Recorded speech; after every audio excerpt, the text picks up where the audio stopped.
que per damunt de tot és jurista abans que catòlic, abans que català, abans que espanyol. Jo no exigiré mai de català, jo exigiré sempre de jurista. És a dir, jo soc català, inequívocament català. I per tant, això no m'ho pot discutir ningú. Vaig fer un jurament, una promesa de defensar la Constitució i,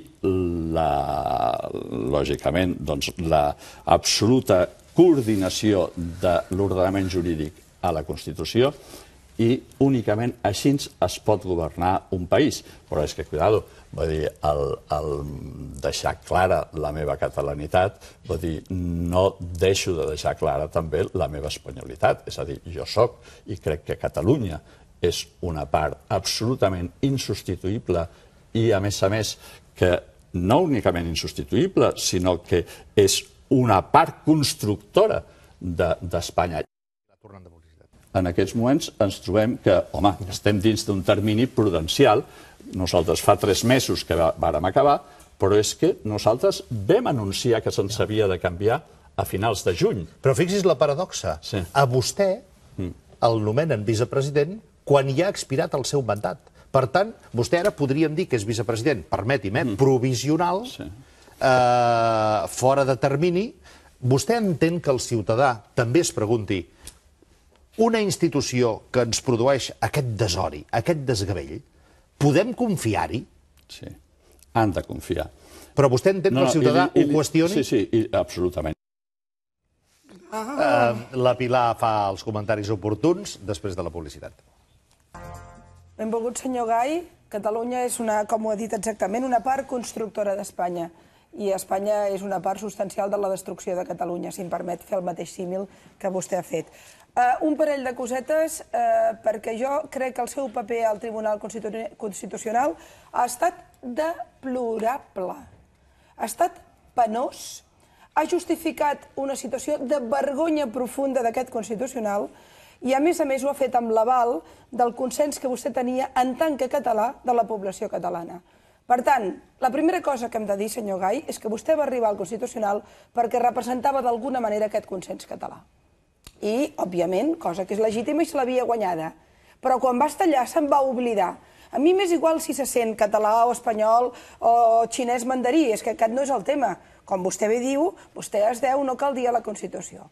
Doncs jo li diré 3 coses ràpides. La primera, digui'm un sol Tribunal Constitucional al món que es dediqui a debatre una llei general sencera. Perquè normalment tots els tribunals constitucionals miren articles, no lleis senceres. Vostès s'ho van menjar amb patates i els hi va anar bé. Digui'm un constitucional que s'està tants anys amb precari, amb morts, amb persones que han estat cessades, deixant-se ballar pels partits polítics i encantats de la vida i anant als toros a fumar puros. Digui'm un tribunal constitucional que esdevingui la vergonya de 3 parlaments, el Parlament català, el Congrés de Diputats i el Senat, els quals els hi han fet la pirula perquè vostès han esdevingut la 4a cambra. I digui'm un constitucional menys polític que el constitucional espanyol, que està posat a dit pels partits polítics amb la baralla conseqüent. Vostè tenia el moment de tenir una gran dignitat, que es digui, així no jugo. Com a jurista important, com a home important d'aquest país, vostè tenia el moment de dir, escolti'm, això és deplorable, això és denigrant, per aquí no jugo i m'aturo. Vostè ha estat partícip i còmplice d'una autèntica estafa al poble de Catalunya, del menyspreu en el Parlament de Catalunya i de menyspreu al propi referèndum que va fer Catalunya.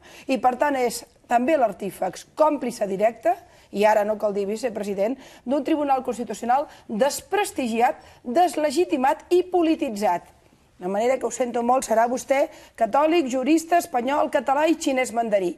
Però no li compro el producte, ho ha fet molt malament. I, sincerament, a mi, que el tenia en alta estima, en aquests moments penso que ha denigrat molt la seva carrera.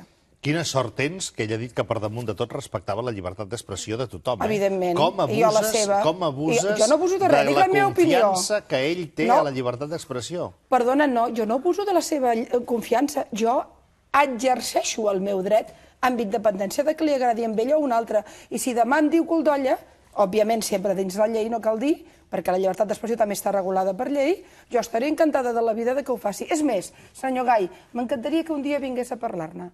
Perquè, sincerament, si a mi personalment, i ara ja parlo, segurament abusant del dret que em dona el senyor Cuní de poder dir la meva, Personalment me'n vaig sentir profundament decebuda del seu paper en el Tribunal Constitucional. Profundament decebuda, i no en soc pas l'única.